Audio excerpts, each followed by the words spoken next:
اعوذ باللہ من الشیطان الرجیم بسم اللہ الرحمن الرحیم بہ نستعین انہ خیر ناصر و معین قال رسول اللہ صلی اللہ علیہ وآلہ وسلم لو ان فاتحة الکتاب وضعت فی کفۃ المیزان ووضع القرآن فی کفۃ، اگر میزان کے ایک پلڑے میں رسول خدا نے فرمایا سورہ فاتحہ کو رکھا جائے اور دوسرے پلڑے میں پورے قرآن کو رکھا جائے، لرجحت فاتحۃ الکتاب 7 مرات، 7 برابر اس کی ترجیح زیادہ ہے، 7 برابر 7 گنا وہ زیادہ وزنی ہے سورہ فاتحہ۔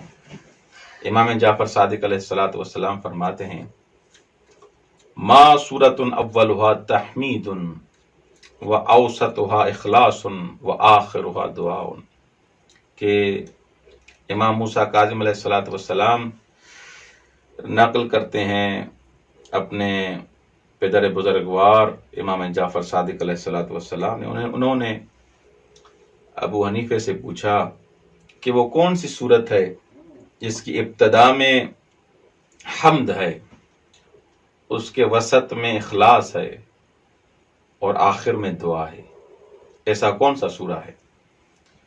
فبقا متحیرا، تو بالآخر وہ نہیں بتا پایا۔ ثم قال لا ادری، اس نے کہا کہ مجھے نہیں پتا۔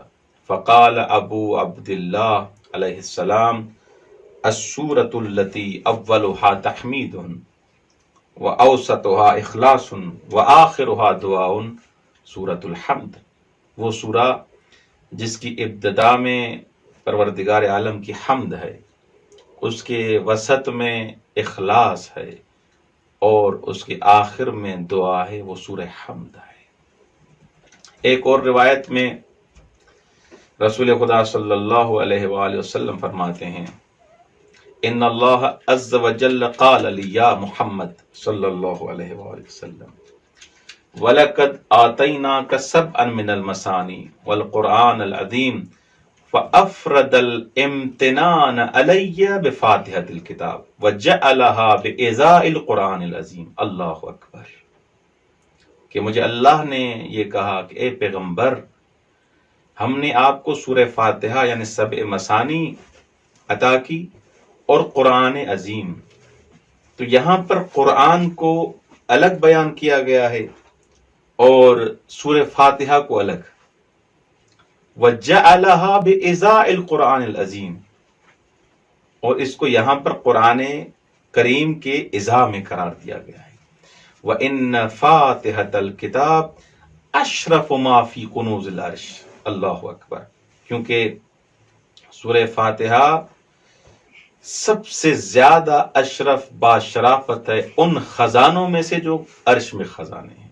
وَإِنَّ اللَّهَ عَزَّ وَجَلَّ خَصَّ مُحَمَّدًا صلی اللہ علیہ وآلہ وسلم وَشَرَّفَهُ بِهَا وَلَمْ يُشْرِكْ مَعَهُ فِيهَا أَحَدًا مِّنْ أَنْبِيَائِهِ مَا خَلَا سلیمان، کہ خداوند متعال نے یہ امتیاز، یہ فضیلت جو رسول خدا صلی اللہ علیہ وسلم کو عطا کی کہ ان کو سورہ فاتحہ کی صورت میں خدا نے ہدیہ دیا، اس چیز میں خدا نے کسی نبی کو بھی اللہ نے اس پیغمبر کے شریک نہیں کیا سوائے حضرت سلیمان کے۔ اسی طرح امام حسن عسکری علیہ السلام فرماتے ہیں ان اللہ عز وجل قد فضل محمدا صلی اللہ علیہ وآلہ وسلم بفاتحۃ الکتاب علی جمیع النبیین، سورہ فاتحہ وہ خزانہ ہے، وہ گراں بہا خزانہ ہے کہ اس فاتحہ کی وجہ سے خدا نے فضیلت بخشی ہے رسول خدا کو تمام انبیاء پر۔ ما آتاہا احد قبلہ الا ما آتا سلیمان، کسی کو بھی نہیں عطا کیا گیا سوائے حضرت سلیمان کو، بسم اللہ الرحمن الرحیم ان کو عطا کی گئی۔ فرآہا اشرف من جمیع ممالکی التی آتاہا، حضرت سلیمان کے پاس یہ جو بسم اللہ تھی، یہ بھی وہ چیزیں جو حضرت سلیمان کے پاس تھی ان سب میں سے زیادہ اشرف با ارزش چیز یہی بسم اللہ الرحمن الرحیم تھی۔ اللہ اکبر۔ تو اس حساب سے بسم اللہ الرحمن الرحیم اور سورہ فاتحہ کی بڑی فضیلت ہے۔ اور ایک روایت ہے کہ مولا علی بن ابی طالب علیہ الصلوۃ والسلام نے دوسرے ائمہ نے نقل کی ہے کہ مولا علی علیہ الصلوۃ والسلام فرماتے ہیں کہ رسول خدا نے فرمایا قال اللہ عز وجل، کہ رسول خدا نے فرمایا کہ اللہ تبارک و تعالی نے فرمایا قسم تو فاتحۃ الکتاب بینی و بین عبدی فنصفها لی فنصفها لعبدی۔ اللہ اکبر، کہ میں نے سورہ فاتحہ کو تقسیم کیا ہے دو حصوں میں، ایک حصہ میرا ہے، ایک حصہ میرے عبد کا ہے۔ ما سأل اذا قال العبد بسم اللہ الرحمن الرحیم قال اللہ عز وجل بدع عبدی باسمی، کہ خداوند متعال فرماتا ہے کہ جب عبد میرا بندہ بسم اللہ الرحمن الرحیم سے سورہ فاتحہ کو شروع کرتا ہے تو وحق علی ان اتمم له امورہ، جب یہ عبد بسم اللہ سے سورہ فاتحہ کو شروع کرتا ہے میرے اوپر حق ہے کہ میں اس کے تمام امور کو پورا کروں، اس کے تمام احوال اور امور میں برکت ڈالوں۔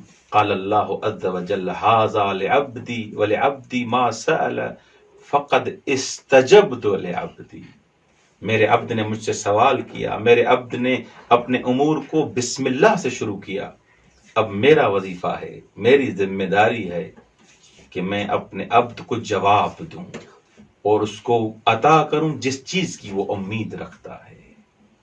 اللہ اکبر، کتنی باعظمت یہ بالآخر بسم اللہ اور یہ سورہ ہے۔ اور اسی طرح مولا علی بن ابی طالب علیہ الصلوۃ والسلام فرماتے ہیں میں چاہوں لأوقرت 70 بعیرا، 70 اونٹ ہوں، ان اونٹوں پر اگر تفسیر قرآن حمد میں کروں تو 70 اونٹوں پر یہ اگر کتابیں لا دی جائیں تب بھی یہ تفسیر کم ہے۔ اللہ اکبر۔ ابن عباس روایت نقل کرتا ہے لم یرن ابلیس مثل ثلاث رنات، 3 دفعہ چیخیں نکل گئیں شیطان کی۔ رنت حین لعن، جب وہ ملعون قرار دیا گیا اور ملکوت سماوات سے اس کو اخراج کیا گیا، اس کو نکالا گیا آسمان سے، اس عالم سے اس کو نکالا گیا تو اس کی چیخ نکل گئی۔ وَرَنَّةٍ حِينَ وُلِدَ مُحَمَّدٌ صلی اللہ علیہ وآلہ وسلم، اور ایک چیخ اس کی اس وقت نکلی جب رسول خدا کی ولادت ہوئی۔ وَرَنَّةٍ حِينَ أُنزِلَتِ الْحَمْدُ وَفِي ابْتِدَائِهَا بسم اللہ الرحمن الرحیم۔ اللہ اکبر، اور ایک چیخ اس کی شیطان کی تب نکلی جب سورہ حمد نازل ہوا اور بسم اللہ الرحمن الرحیم اس کی ابتدا میں آئے۔ اس حساب سے اور بھی کئی روایات ہیں، اور ایک روایت امام صادق علیہ الصلوۃ والسلام سورہ حمد کی فضیلت کے بارے میں فرماتے ہیں لو قرئت الحمد علی میت 70 مرہ، اگر کسی میت پر 70 دفعہ سورہ حمد کی قرأت کی جائے ثم ردت فیہ الروح ما کان ذلک عجبا، اگر اس کی روح پلٹ آئے، وہ زندہ ہو جائے تو اس میں کوئی تعجب کی بات نہیں ہے۔ کافی جلد نمبر 2 صفحہ نمبر 623 میں یہ روایت موجود ہے۔ اللہ اکبر۔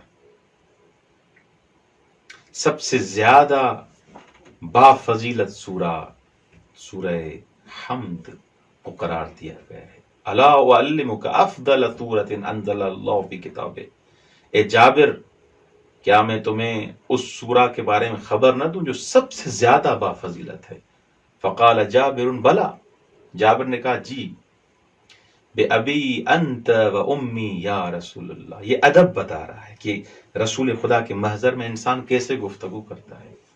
میرے ماں باپ آپ پر قربان ہوں یا رسول اللہ، مجھے بتائیں علمنیہا۔ فقال فعلمہ الحمد للہ، رسول خدا نے اس کو تعلیم دی سورہ حمد کے بارے میں۔ ثم قال له یا جابر الا اخبرک عنہا قال بلا بے ابی انت و امی، قال هي شفاء من كل داء الا السام یعنی الموت. اے جابر یہ ہر مرض کی دوا ہے، سورہ فاتحہ میں ہر بیماری کی دوا ہے سوائے موت کے. اتنی باشرافت ہے یہ سورہ فاتحہ. اس سورہ کے 7 نام ہیں. انشاءاللہ آج اس سورہ کی فضیلت کے بارے میں ہم نے پڑھا. کل کوشش کریں گے ان 7 جو نام ہیں سورہ فاتحہ کے، پہلے بھی ایک درس میں بیان کر چکا ہوں لیکن بالآخر یہاں آپ کی محضر میں پیش نہیں کر سکے. انشاءاللہ وہ 7 نام بعد میں پیش کریں گے. والسلام علیکم ورحمۃ اللہ وبرکاتہ.